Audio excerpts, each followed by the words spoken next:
Deus abençoe a sua vida ricamente. Eu gostaria que você estivesse atento a ler a palavra de Deus.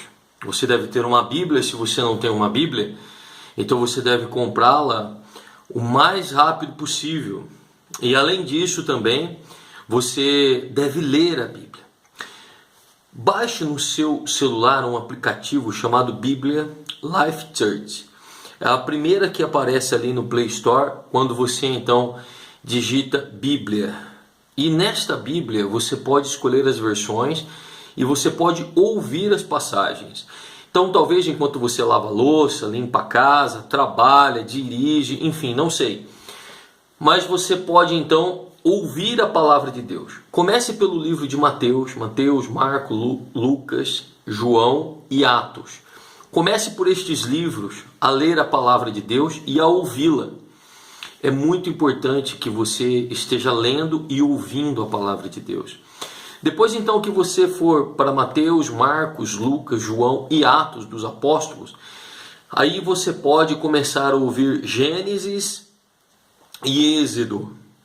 E depois de Gênesis e Êxodo, você pode ouvir um livro do Novo Testamento e um livro do Antigo Testamento. Por exemplo, você pode depois que ler e ouvir Mateus, Marcos, Lucas, João e Atos, ouvir ou ler Gênesis e Êxodo e depois ir para Romanos.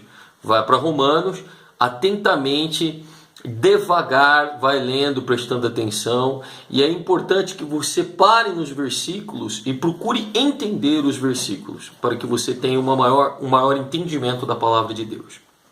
Nós estamos no propósito, aos domingos, o propósito do Espírito de Deus de sermos a luz do mundo. Como Jesus disse, né? Vós sois o sal da terra e a luz do mundo. Então você deve ter na sua casa uma menorá como essa que está aqui, né? Semelhante a esta, colocada em algum lugar.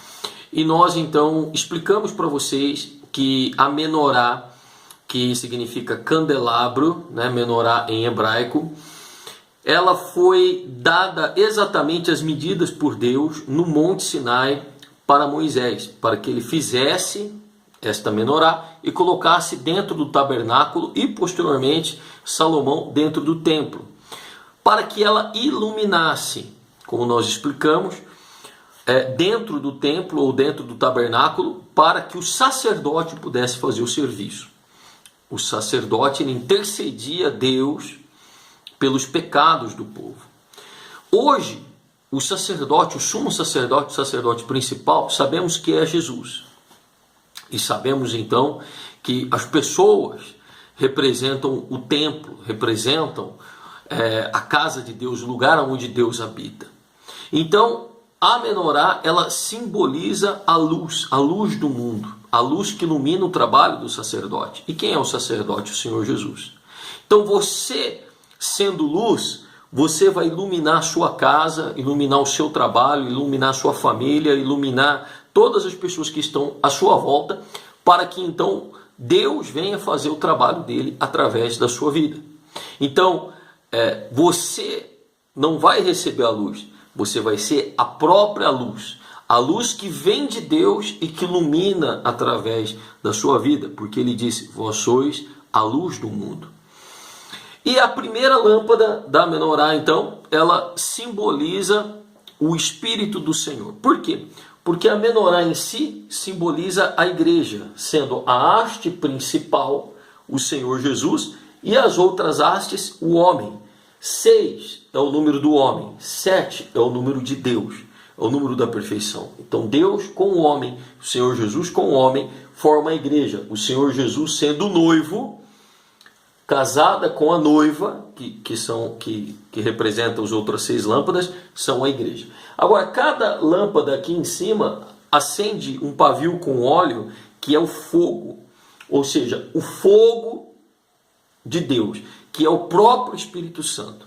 Então, o Espírito de Deus, através das nossas vidas, é que ilumina para que nós possamos ser a luz. Somos a luz, porque temos o Espírito Santo, e esse Espírito ilumina em nós.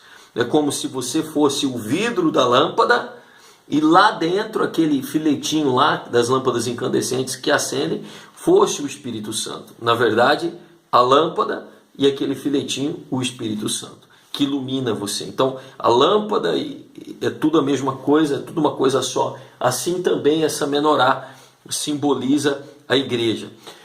Quando é aceso o fogo, então vem a representação do Espírito Santo. Por quê? Porque assim como no livro de Êxodo, Deus disse a Moisés fazer o candelabro. Então, lá na frente, no livro de Apocalipse, Deus mostra a João o Senhor Jesus e as 7 lâmpadas, que são os 7 Espíritos de Deus. O que é os 7 Espíritos de Deus? Na verdade, é as características do Espírito Santo para que ele cumpra o seu ministério na nossa vida como igreja. Então, Espírito do Senhor, Espírito de conselho, Espírito de autoridade e assim por diante. São 7 características do Espírito Santo. Funciona como nós. Nós ouvimos, falamos, enfim, nós vemos, né? Nós falamos, nós cheiramos, nós tocamos. Eu troquei aqui as funções. Assim também é o Espírito Santo. Ele é conselheiro, ele é forte, ele é Senhor das nossas vidas e assim por diante. Então cada fogo aceso simboliza o que o Espírito Santo faz na nossa vida, para que através de nós o Senhor Jesus venha iluminar toda a sua casa, a sua família. Então esse propósito que você também acompanha aqui pelo sacerdócio. E nós falamos do primeiro sendo o Espírito do Senhor. O Espírito do Senhor. O que é o Espírito do Senhor? O Espírito do Senhor fala de propriedade, fala de autoridade. Então Deus, ele tem propriedade através de nós. Por quê? Porque o Senhor Jesus nos comprou com o seu sangue. Pela queda do pecado, nós ficamos à mercê do diabo e da morte. Nós caímos e nos entregamos a eles e nascemos abaixo do pecado.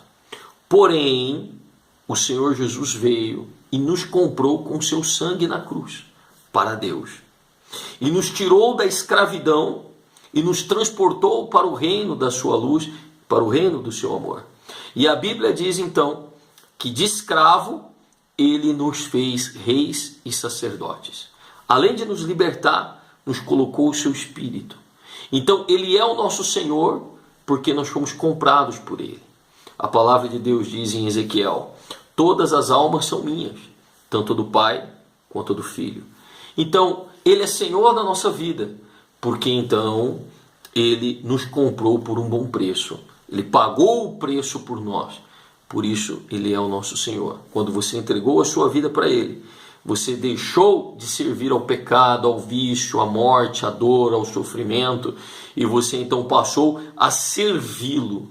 Você passou a ser dele. Então, por isso não há motivo de você ter medo da morte, ter ansiedade, medo do futuro. Por quê? Porque ele é seu Senhor. Ele está sobre você. Mas em Lucas capítulo 6, versículo 46, Jesus diz assim: por que me chama Senhor, Senhor, e não faz o que eu vos mando? Não é apenas chamar Deus de Senhor, e nem servi-lo como Senhor, mas é ser obediente. A fé requer obediência. Ter como Deus, como nosso Senhor, requer obediência. Deus disse a Abraão: Abraão, sai no meio da casa da tua parentela e vai para a terra que te mostrarei. Ele obedeceu. Abraão, oferece o teu filho Isaque em holocausto para mim. Ele obedeceu.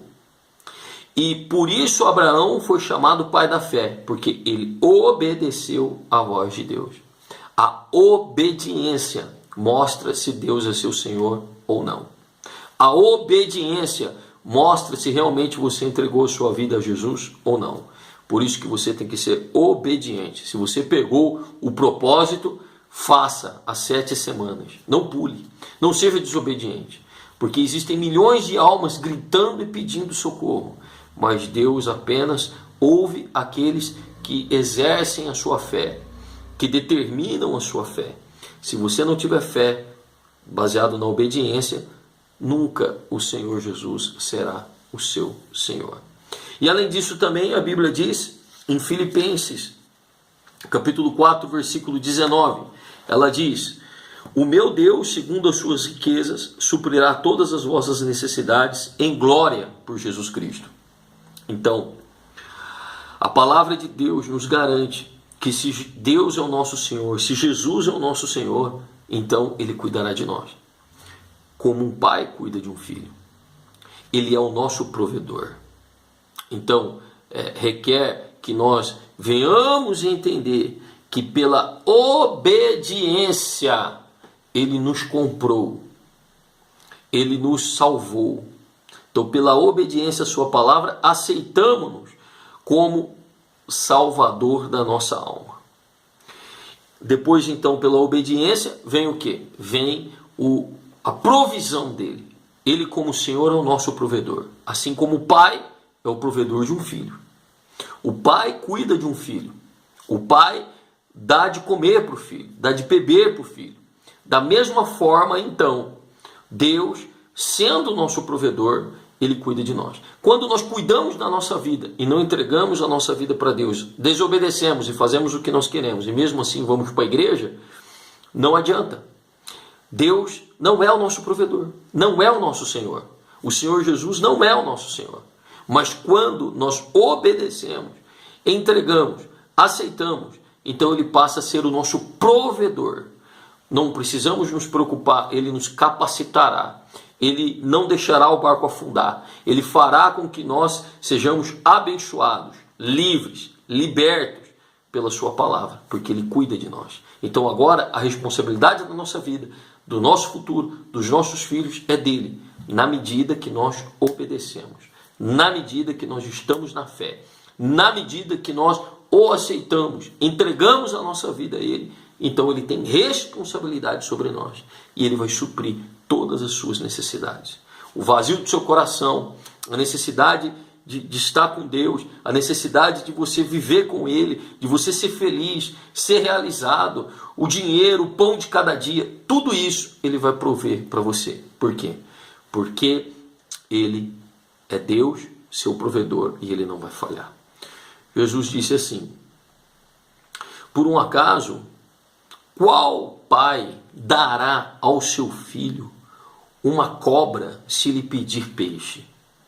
Ou lhe dará uma pedra se lhe pedir pão? Da mesma forma, vós sendo maus, dará boas coisas aos seus filhos?